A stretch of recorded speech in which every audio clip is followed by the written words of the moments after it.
Attention, citizens. Hello. Welcome back, my friends. If you're new here, I am Lance. If you're returning, welcome back. Now, we're going to do another one-off video by Patrick CC. This is how MTV destroyed their network. They gave up on music.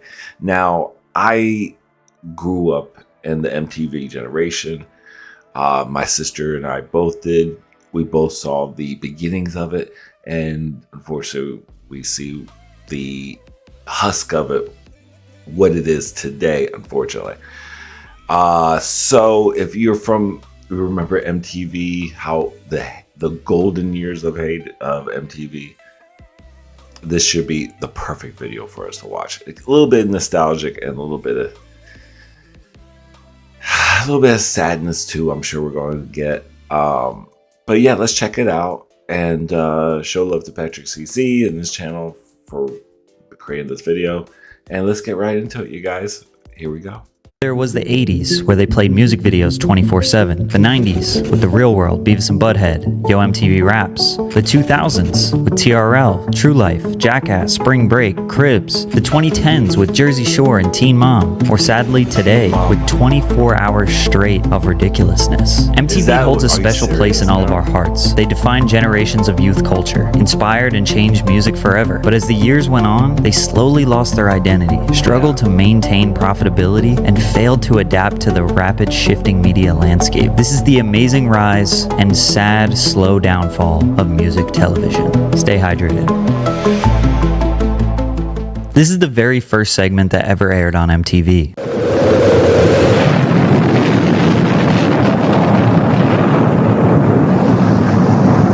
Ladies and gentlemen, rock and roll. I remember that. The rocket blasting off was a beautifully artistic way to introduce the network that would dominate popular culture for the next 20 to 30 years. This first broadcast, which was on August 1st, 1981, was only available in certain parts of New Jersey. As if it couldn't get any more artistic, the first song they ever telecasted was Video Killed the Radio Star by the Buggles. Are you serious? MTV would go on to play almost exclusively music videos 24 hours a day, 7 days a week for 6 years straight. But even if it wasn't music videos, it was still 100% music-related programming. Amen. That's a lot of demand to keep up with. If only there was a little cheat code to making music production and songwriting more accessible and efficient. Luckily today, we have Songstarter. Songstarter provides high-quality, pre-produced beats with download go get your money. choice channels with no code Patrick CC25. So when you see comments that say, I miss when MTV used to only play music, those people are most likely ages 43 and older, because that's how old you would have to be to remember that. What I'm saying is it's been a very long time since MTV only showed music. Sorry to 20% of my audience range, I didn't mean to diss y'all.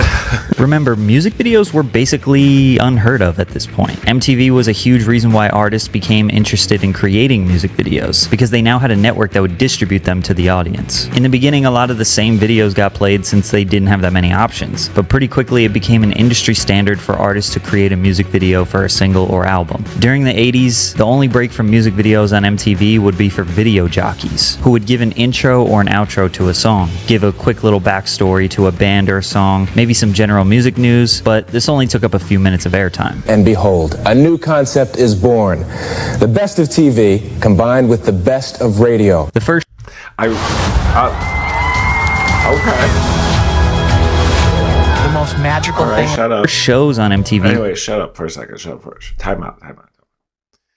These video DJs became like a Downtown Julie Brown is a good example. Became like a mini celebrity in her own right. Downtown Julie Brown, because she was a video DJ on MTV.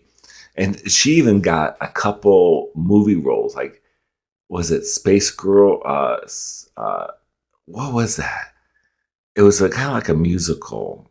Earth Girls Are Easy, I think that's the name of it, with Downtown Julie Brown. Do you guys remember that? Space Girls Are Easy, or Earth Girls Are Easy. Earth Girls Are Easy. It was kind of like a musical movie.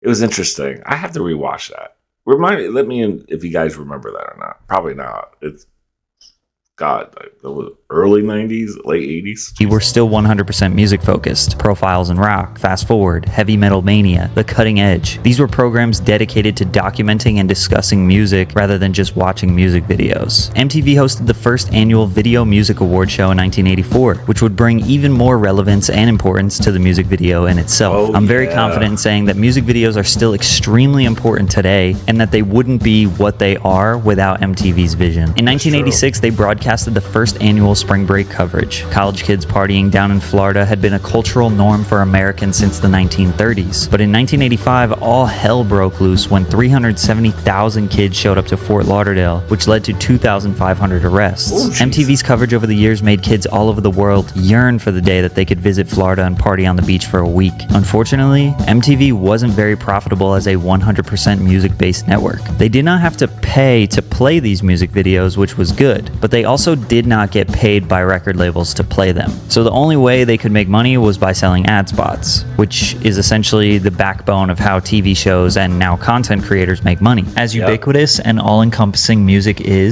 content is actually very niche. So getting people to watch MTV for long periods of time was difficult. And obviously the more people watching, the more advertisers are willing to spend, meaning the more money you're gonna make. 100% of you watching this like music. A significantly smaller percentage of you like watching music content, at least consistently. You click over to MTV, a song is playing that you like, you stay and watch. The moment they play a song you don't like, you click off. Let's say they're doing a biography on a band you don't like or that you don't know. Most of you click off. Chances are you'd rather spend your time learning about a band you do like. So all of us like music, but actually only a small group of very open-minded people like watching, learning about, and listening to music that we either don't know or are unsure if we like or not. Granted, there was no other music channel back in the 80s, so maybe people were a bit more complacent. But MTV still prioritized top 20.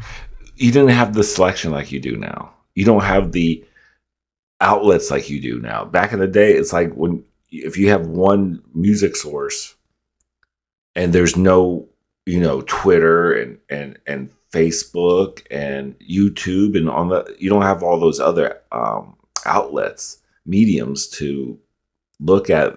You're pretty selected, so you have to be kind of open-minded during that time.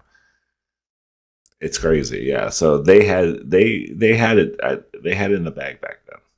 20s hits and repeated the same popular songs you were hearing on the radio. It was a safe way to keep people's attention, but angered the niche community of people who wanted fresh music content. The financial struggle reached a tipping point, and it was time for them to pivot before the whole network collapsed. From 1987 to 1996, MTV debuted 39 non-music related shows and 51 music-related shows, cutting the network in half basically with only 56% music content. The other percentage represents shows where it's kind of music related, but mostly not, so yeah. Remote Control, December 7th, 1987, was a game show marking the first ever non-music show aired on music television. Ratings were at an all-time low, but the game show boosted their numbers by a lot. Remote Control was a Jeopardy-style show where contestants picked a general category and had to answer trivia questions about that category. The theme was centered around... This is the first time I've ever seen the comedian Colin Quinn, too. Colin Quinn was I was first introduced to on this show.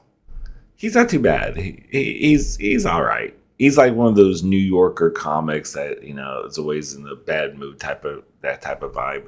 Pop culture, music, and movies. And the prizes were music-centered as well, so it didn't seem like it was out of place on MTV. From here, the network added animated series to their lineup of programs. Stevie and Zoya were roughly 60-second shorts that would air randomly during commercial breaks about two teens that thwart supervillains' plots. Liquid Television, a more notable animated series, would air June 2nd, 1991. It was a compilation of animated shorts by independent artists. Beavis and Butthead was first featured here and would go on to receive its own very successful spin-off. The shorts were often strange but comical. For example, a parody of melodramatic soap operas but with actual soap. You're so transparent. I know you still want me. You're wrong. Look me in the eyes and say that. You don't have eyes.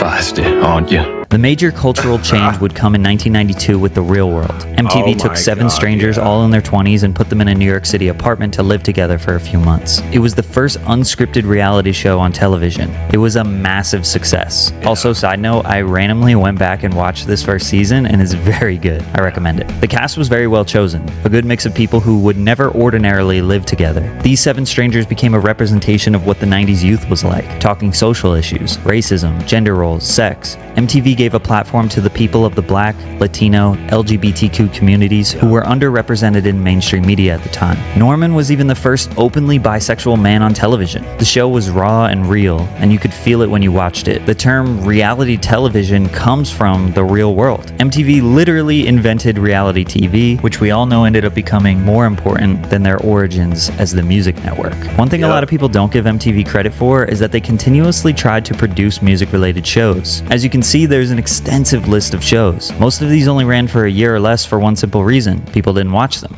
Why? We talked about it before. Everyone likes music, but music content is niche. It's easy to skip. I'm sure if MTV had music-related shows that were popular and profitable, they would have stuck with them. Well, they did actually have a couple. Yo MTV Raps, running from 1988 to 1995. This was the first hip-hop music show on the network. The show was 2 hours long and would feature rap videos, interviews with rap stars, and live in-studio performances. Many iconic groups and artists would be able to tell their stories and show the real culture of rap music from the perspective of the artists who created it. The notorious B.I.G. explained how he met Diddy. My man Matty C got with Puff, and Puff said he wanted to do something new for Uptown, and he heard the little garbage demo, you know. No, it was. But he just knew that. He just told me that he knew I could rap. Tupac explained how he got into music. Shock was like, come on the road.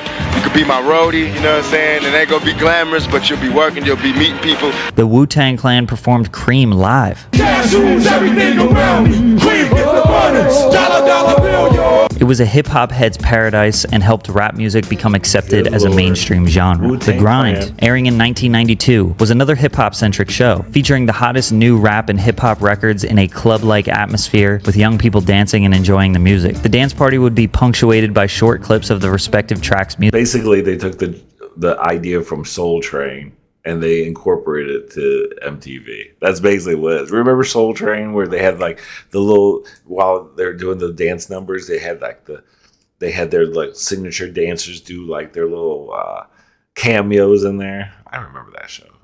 Music videos. You could feel like you were at the club and maybe even learn a few new dance moves from the comfort of your living room. They did have some music-related hit shows, but it's not like the other shows they put on the network at the time were so left field that they didn't contribute to the musical zeitgeist at all. Beavis and Butthead is an iconic cartoon that was about 2 stoners who watched music videos on their couch, while Celebrity Deathmatch was about celebrities, a lot of the times musicians, fighting to the death. MTV was creating culture. However, some of their audience still wanted just music, which they were providing with programs like the Top 20 Video Countdown and MTV Unplugged, but it wasn't enough. So in 1996, on their 15th anniversary, they launched M2, later becoming MTV2, which was them going back to their origins of just playing music videos 24/7. If you only wanted music, you could go over to their second channel and consume just that, which is basically what I did with my second YouTube channel. It's all music-related content. MTV2 would play an hour-long, day-long, sometimes even one weekend-long segment dedicated to just one band. Music videos from all different kinds of artists in all genres. They even attempted to play every music video in their catalog in alphabetical order. To no surprise, MTV2 was not a huge hit. Music fans love to point the finger at MTV and blame them for broadcasting non-music shows, but failed to tune in when the network created something music-related. Or maybe it was just the casuals that didn't tune in. So the actual music fans represented such a small percentage of MTV's viewership that it wasn't enough to keep the network profitable. From 1997 to 2008, MTV debuted 151 non-music related shows and 56 music related shows. Now only 25% of the network was music content. At the turn of the century, MTV played 36.5% fewer music videos. MTV president Van Toffler stated, "Clearly, the novelty of just showing music videos has worn off. It's required us to reinvent ourselves to a contemporary audience." Can we really blame MTV, which at the end of the day is just just a business, Yeah. for simply listening to the data and investing into the content that their audience is watching.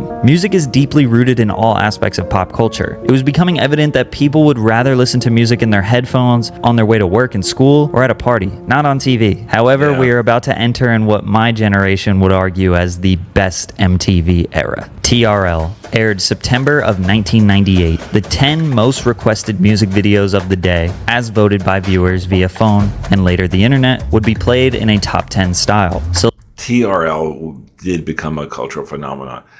I remember the infamous Mariah Carey when she went she checked herself into like some kind of rehab or something the day after she went on TRL, but she came up just out of the blue with an ice cream cart giving out ice cream. She seemed unhinged. I think her hair was even, I don't think she even combed her. Did she even comb her hair, girl?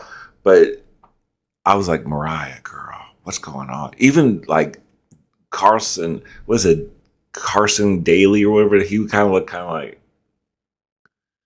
what's going on? Yeah, okay. Was it Carson during that time? I can't remember who was I think it was Carson Daly still.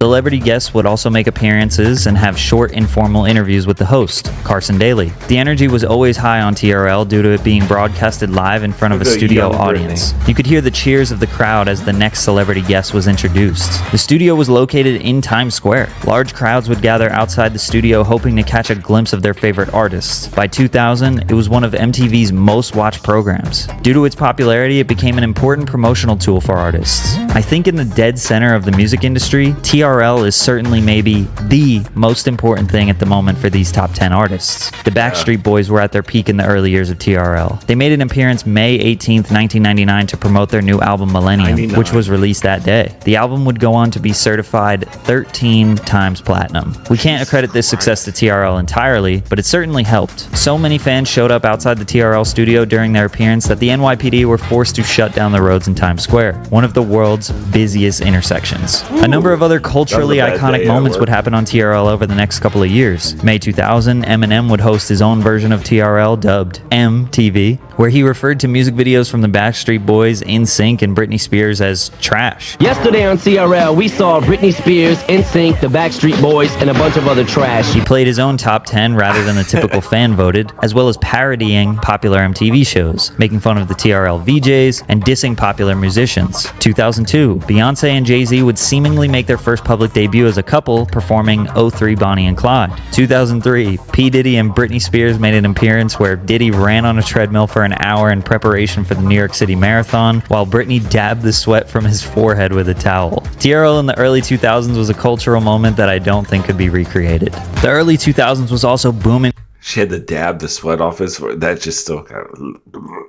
With iconic and creative MTV shows. The Tom Green Show, Boiling Points, Jackass, Viva La Bam, Wild Boys, Punk'd, Making the Band, True Life, Date My Mom, Room Raiders, Next, Parental Control, High School Stories, My Super Sweet 16, Pimp My Ride, The Andy Milonakis Show, Made, Robin Big, Cribs, and so many more. Cribs, that was another good one. Robin, I didn't watch none of that, girl. MTV was absolutely crushing it with ideas. It was these shows that would be the foundation for content creators on YouTube who still to this day are basically making the 2022 version of an old MTV show. The shows that weren't about music, I will admit, were drifting further and further away from having any music relevance. However, they still had shows like Run's House, which was a reality show about Run DMC, his life, keeping viewers in touch with hip-hop culture, The Osbournes, which followed Ozzy Osbourne, his family, heavy metal culture, Meet the Barkers, which followed Travis Barker, punk emo culture, Ashley Simpson Show, pop music culture. A lot of these shows were unique, they were weird, very cringy, and most of them didn't age well. But they took elements of different music cultures and brought them together to one network. You could even argue that the most diverse time for popular music in general was in the early 2000s. MTV was the entertainment industry and was this beautifully chaotic representation of so many different kinds of personalities and cultures. The generation before it hated it, of course, because they remembered MTV as just music videos and the occasional boring biography about how Kenny Loggins grew up in Washington and started his first high school band. That shit was boring. Music has always been about personality, about style. It's more than just melodies and instruments. MTV may have been playing a small percentage of music on television, but they defined a Not showing throwing shade at Kenny Loggins. generation of musical artists, how they act, how they dress, how they relate to the youth, all by giving them a platform to millions of global viewers every day. They were doing so great with non-music related stuff that they almost gave up entirely. From 2008 to 2016, MTV debuted 101 non-music related shows and 5 music related shows. Now only 5% of the network was music content. Music videos were featured on MTV up to 8 hours per day in 2000. The year 2008 saw an average of just 3 hours of music videos per day. TRL's relevance dwindled and the ratings were at an all-time low. Some people say it's because of Carson Daly leaving, but it's tough to really pinpoint why. Some things just become less cool over time. The kids who used to stand out in Times Square for 3 hours to get a glimpse of the back of Justin Timberlake's head grew up. They are now in crippling college debt and working in a cubicle hating their lives. While kids like me were hooked on the Disney Channel, Nickelodeon, and Cartoon Network. In 2008, they officially canceled TRL with a special 3-hour episode. On the non-music front, MTV still had popular shows. In fact, they were the only shows keeping the cash flowing for the network. Robin Big, Fantasy Factory, Nitro Circus, America's Best Dance Crew, Silent Library, Bully Beatdown, The Hills, My Super Sweet 16, Made, Jersey Shore, Teen Mom. The great social media emergence was happening, and truthfully, TV in general was struggling. Just before everyone jumped ship, MTV had a couple shows with record-breaking numbers. Jersey Shore aired December 3rd, 2009 to 1.38 million viewers. 8 housemates would live together at a vacation home in Seaside Heights, New Jersey, which is also where my first job was. The show would often focus on the cast going out to clubs, getting way too drunk, the occasional fight, plenty of drama, and the tumultuous relationships between cast members. It wasn't an instant hit, but after the first season, drew huge viewership. Season 2 premiered to 5.25 million viewers, and by season 3, 8.4 million viewers turned in for the premiere, making it MTV's highest viewed telecast ever. It would break that record again with 8.87 million viewers for season 3, episode 4. Throughout the 6 seasons, they would average about 5.8 million viewers across the whole series. 4 of the cast members would go on to receive their own spin-off series on MTV, and the anonymous letter to Sammy would go on to become one of the best memes ever. Sam, the first night at bed when you left, Ron made out with 2 girls and put his head between a cocktail waitress's breasts. Also was grinding with multiple fat women. Teen Mom, December 8th, 2009 aired to 2.1 million viewers. This would follow the lives of several young mothers navigating the hardships of being a teen mom, with a focus on their complicated family and romantic relationships. The series would grow to pull in 5.6 million viewers for the finale of the 2nd season. Teen Mom would actually have a positive impact on the youth. MTV's 16 and Pregnant and Teen Mom led to a 5.7% reduction in teen births. This series would also endure the test of time with its original. I mean, it gives a grim look of like, oh, that's what happens. It's that romanticized, rose-colored lens of being like, oh, I want something I can love. And then you realize it doesn't shut up and it poops all over you and barfs all over you. And you're like, oh, okay, maybe I'll wait for a few more years. Original series renamed Teen Mom OG, and its many spin-offs still being aired on the network till this day. Jesus. Catfish is another program that since its first episode in 2012 is still being shown on the network today. This series focuses on the deception of individuals making fake profiles on social media sites and essentially lying to become romantically involved with an unsuspecting victim. The producers would then set up a meeting between the catfish and the victim, who had never met in real life previously. This would often lead to great disappointment because the catfish was not who they presented themselves to be online. They would look entirely different, not live the lifestyle they described, and sometimes not even be the sex they had presented as. Obviously, you're not a man. Obviously. This obviously led to some pretty good TV with very real reactions ranging from disbelief, sadness, anger, and the occasional, you know what, we can make this work. Excuse I'll tell you one thing right now, buddy. One thing you're gonna like. You're gonna learn to love it too. What the hell are you talking about, What's dude? going on? I'm gonna be the one wearing the pants in this one. By the way, a little FYI. Oh, hold on before we go. Stupid ass commercial in my face right now. Stand that, dude. You're being. Come here. We're gonna talk. We ain't got. We done talk. You, baby. Are you kidding me? You could still be my chocolate kiss too. You don't forget about that, baby. The 2000. First of all, that was a wild episode, by the way. Come to find out, that was all a sham. These two guys are friends in real life. They wanted to be seen on TV. There was I think the white guy has a YouTube channel. But anyway, there was footage. God, where did I find it at? But it was a few years ago. They're talking about how it was a big joke because they wouldn't be seen on TV. And it was all a scam. They knew what they were doing, those two guys. 11 VMAs would become the most watched broadcast in MTV history, pulling in a whopping 12.4 million viewers. Beyoncé famously announced that she was pregnant with her first child during the awards. This announcement would break the record at the time for the most tweets per second recorded for a single event, with 8,868 tweets per second. From a numbers standpoint, everything seemed all good with MTV. VMAs were booming, their reality shows were at an all-time high, but MTV lost their identity. In 2010, they dropped the music television branding. So now MTV didn't actually stand for anything. Before, the network appealed to music listeners. Sure, the reality shows brought in the dollars, but the music videos and the music shows kept that reminder that we are a music-based network that also dips into other areas of pop culture. Yeah. After 2010, it was the opposite. They only appealed to a mainstream pop culture audience and didn't have any music-related stuff to fall back on, which is all good, but keeps this insane amount of pressure for the network to constantly be cutting edge, producing the hottest show that kids around the world are identifying with. You see, before social media, whatever MTV put on was what defined us. Now with Instagram, Twitter, YouTube, and every teenager having access to the entire internet at their fingertips, kids became influenced by so many other things. Teenagers are now more individualistic, not just identifying and buying into whatever is fed to them. Instead of adapting, it seems like MTV just kind of wrote out what was working. They strung along together another season of Catfish, another Teen Mom, another Jersey Shore spinoff. They stopped innovating, not even trying any music-related shows. They're doing what the Hollywood's doing, just regurgitating. They know this formula, this show worked, this formula worked. Just keep on rehashing it. That's what they're doing, just like Hollywood.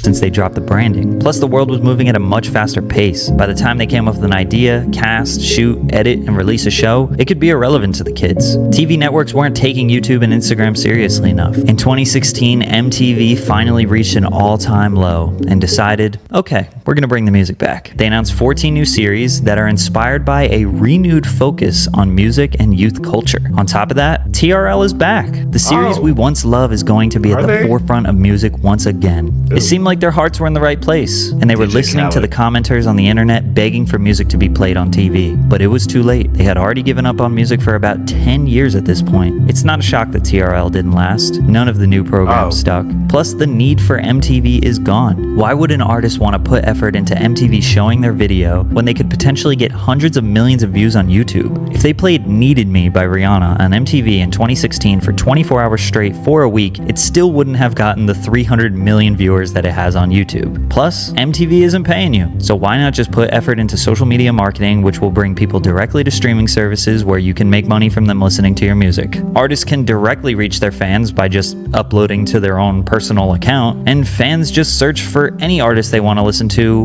whenever they want. We just don't need MTV for music anymore. But now even their moneymaker shows were running out of gas. By 2020, the only thing that seemed to work for them was Ridiculousness. Ridiculousness is a good show for the moment because it has that comfort food appeal across multiple generations. It's seen repeat viewers jump from twice a week to 6 times per week, and the network has increased our time spent viewing by 21% with our stacks of Ridiculousness. Rob Dyrdek sold them the idea for this show back in 2007 because he saw America's best home videos sell for $500 million in global syndication. This show was able to last 900 episodes because it is the perfect thing to put on when you want to turn off your brain after a long day, providing the same mindless, thoughtless, and unstimulating value to your cluttered brain. It's also the best thing to put on in the background at a barbershop or bar restaurant. MTV has fully given up all hope. They have been losing. I thought it was like, I didn't watch too much of that Ridiculousness. I've heard about it, but I thought it was a lot like Jackass or something. Like him and his boys do a bunch of stupid things. So it's a lot like